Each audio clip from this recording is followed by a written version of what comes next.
to talk about an important step Alberta is taking to protect our province's economy and help our businesses stay competitive. The current tariffs being imposed by the United States are increasing costs, disrupting supply chains and creating uncertainty for industry, making it challenging to operate efficiently and stay globally competitive. Our government is committed to supporting Alberta businesses and industry and doing everything we can to ensure they remain competitive across global markets. And we will continue to take action to make Alberta one of the most business-friendly jurisdictions in North America by removing burdensome red tape, eliminating unnecessary regulations, and keeping taxes low.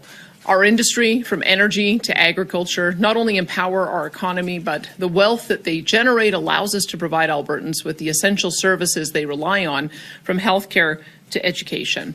That's why it's so important that we listen to industry concerns and help develop a business environment where they can thrive. And what we have heard from industry is that any further increases to the industrial carbon tax past $100 per tonne would be detrimental to their businesses and would diminish their competitiveness in the market. That's why today we're announcing that effective immediately, Alberta is freezing the industrial carbon tax under Alberta's Technology and Innovation Emissions Reduction System, or TIER, at $95 per tonne of emissions. This price was set to increase to $110 per tonne next year and continue increasing to $170 per tonne by 2030. Now, let me be clear, Alberta remains committed to reducing emissions through the development and implementation of new technologies, not unrealistically high taxes, while responsibly powering the world for decades to come. Alberta's industrial carbon tax system, TIER, has been in place since 2007. Our approach has reduced emissions in intensity by over 22% and reduced overall emissions by an estimated 7.2%, while production increased by 90%. We have a reasonable system in place that's working, but any additional increases past $100 per tonne will wipe out any of the benefits we've seen. That means fewer jobs for Albertans, less revenue to invest in our public services, and decreased innovation across our industries. But instead of supporting our industry, Ottawa wants to increase their industrial carbon tax to $170 per tonne by 2030. Now, if industry told us that any increase past $100 per tonne would be harmful, you can imagine what a $170 tonne industrial carbon tax would do to our industry. That would be devastating to Alberta's economy. This is yet another example of Ottawa overstepping into our provincial jurisdiction with reckless policies that damage our industry. This is on top of the anti-industry and anti-development policies passed by Liberal and NDP politicians in Ottawa to cap production, landlock Alberta's resources, destroy our reliable and affordable electricity grid, and ultimately to put Albertans out of work and ruin our economy. With the change in government south of the border, it is essential that we have a reasonable carbon pricing system, not one that will price our industries out of global markets. By freezing Alberta's industrial carbon price, we are acting in the best interest of all Albertans. We are providing certainty, stability, and economic relief to the businesses that contribute so much to all of Canada. And we are supporting the energy producers whose expertise and innovation are quite literally shaping the world's energy future. But this freeze doesn't just benefit our energy industry. It's also agriculture, forestry, petrochemicals, and other industries that make the products the world needs, that contribute so much to our economy and create jobs that enable hardworking Albertans to provide for their families. We will stand up for our province, support our industries, and protect Albertans' livelihoods. But make no mistake, our government will always do what is right for Alberta, no matter what Ottawa says. Premier, what would you say to companies like Dow or Air Products or Shell that have made and announced investments into decarbonization projects in this province based on the carbon price going up to $170, a carbon price that your government agreed to back in November of 2022? Well, we will talk with them. I mean, what I've been noticing is that the prices being signed on contracts for differences is $86.50, and so that was one of our considerations. Is that's kind of the guaranteed price that businesses were anticipating, and so we feel like by being above that, we've got a little bit of a give on that.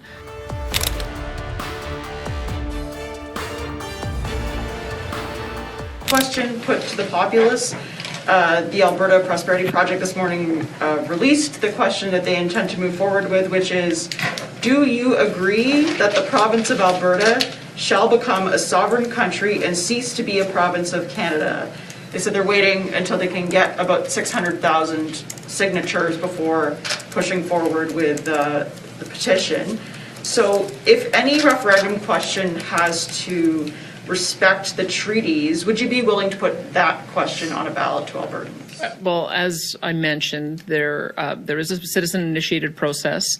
Having people sign up on a website saying that they will ultimately sign a petition is one thing. Getting the physical signatures signed up is another. That's why we have to wait for the process to play out. We haven't yet passed the legislation, and so once the legislation passes, it'll be pretty clear what the timeframes are. I know that there are several groups out there that are proposing different timelines, different questions, and so I'll wait to see which one garners enough signatures and actually gets a petition campaign going before I would comment on that. But I've made my position clear. I support a sovereign Alberta within a united Canada, and it's my job to see if we can get a new deal with Ottawa so that I can convince more Albertans to feel the same. But whose job is it to determine whether or not a question being put to Albertans is constitutional or respects the charter? Is it the government's job to say, we don't think that's a legal question? Is it Elections Alberta's job? Well, I think it was the Supreme Court's job, and so the Supreme Court in their Clarity Act gave some pretty clear ideas about what you needed to do, which prompts a negotiation if something like that was ever to be successful. So I think that this the Clarity Act and the constitutional or the court discussion around it gives a pretty clear path. That wasn't just to apply to one province. So I think that it's no one's asking these questions in Quebec, even though they do have the Parti Québécois polling higher than anyone else, and they've just elected 24 separatist MPs. So I think that perhaps maybe talking to some of the scholars in Quebec, because they've obviously worked through that and they're much further ahead in the discussion than any other region. We've heard you talked earlier today about economic stability and relief. I've heard from some economists who say that any plan for Alberta to separate from Canada is not economically viable, and they fear that investment would flee from this province as a result of that instability. I know you said that your government is not putting forward this referendum yourself, but you are leaving the door open. So are you risking economic stability by doing so? Well, as I said, we support citizen-initiated referenda. The whole purpose is to have a process for citizens to be able to put those questions forward. I would say that would be a question for any of the groups that are leading that, because we aren't. We're leading the effort to have a strong and sovereign Alberta within a united Canada, and that will be what I would be advocating for. But by lowering the threshold, you're leaving the door open, and you yourself acknowledged, talking with Vashi Kapelas last week, that you needed to provide an outlet or else it could create a new party. So, therefore, I guess, are you worried about fractures within your own party as a result of this? We're seeing new groups, whether it's the Alberta Prosperity or the Republicans, saying that they're hearing a lot of support on this. I think single issues should be put on a single question on a ballot if citizens want it to be. Our political party has dozens, if not hundreds, of policies. And so I don't intend for the United Conservative Party to become a single issue party. We intend to continue to support their founding documents, which that we are supporting constitutional sovereignty within United Canada. So once again, I think that those questions are for the various groups that are putting forward the referendum questions. Freezing the price kind of seems contrary to that, but it also kind of actually, in my head, breeds instability, because an indefinite freeze is something that will change, and they knew, the businesses knew when the price was escalating. So how is that stable? I would say that the fact that the first action that Prime Minister Mark Carney took was to eliminate the retail carbon tax shows you that price had gotten too high to bear. And I think that it's reasonable to expect that it's a parallel in the business community, that the price has gotten too high to bear. If you have a time frame of going out to 2050, there's no reason to try to front end load everything by 2030. That's been foundational to the dispute we're having with the federal government. Is let's coordinate around a 2050 target so that you can have a reasonable time frame to implement technology, develop new solutions, see the retirement of equipment. That's foundationally why we're having the dispute with Ottawa. The 170, could it have been possible if the Americans were following suit? I don't know. But you may have noticed there's a change of direction in the United States since November, which has caused a massive recalibration of everything in Canada. And if we want to be able to compete and integrate with our largest consumer, then we've got to have a reasonable level of increase. So as you've seen, we're not proposing it goes to zero.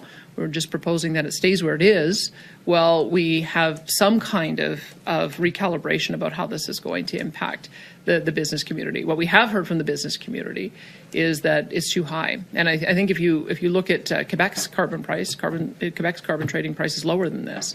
And so that is also one of the reasons why we're frustrated with the federal approach, is that it doesn't apply equally to all of the provinces. That was absolutely true on the retail tax, and it's certainly true on the industrial pricing as well. So this, I hope, will prompt a conversation for us to get in sync with the federal government. That's what we've been asking to do ever since I talked to Mark Carney's predecessor, and I mentioned this in our first conversation. And it may be, as you go forward, that there's a tolerance to increase it, but I can tell you, I think that the business community has reached its limit. And why does it matter? We're competing for capital with the United States. Those dollars can flow anywhere. And if we get too far ahead of where the Americans are, then all of those billions of dollars of investment will not come here, and that will impact our economy.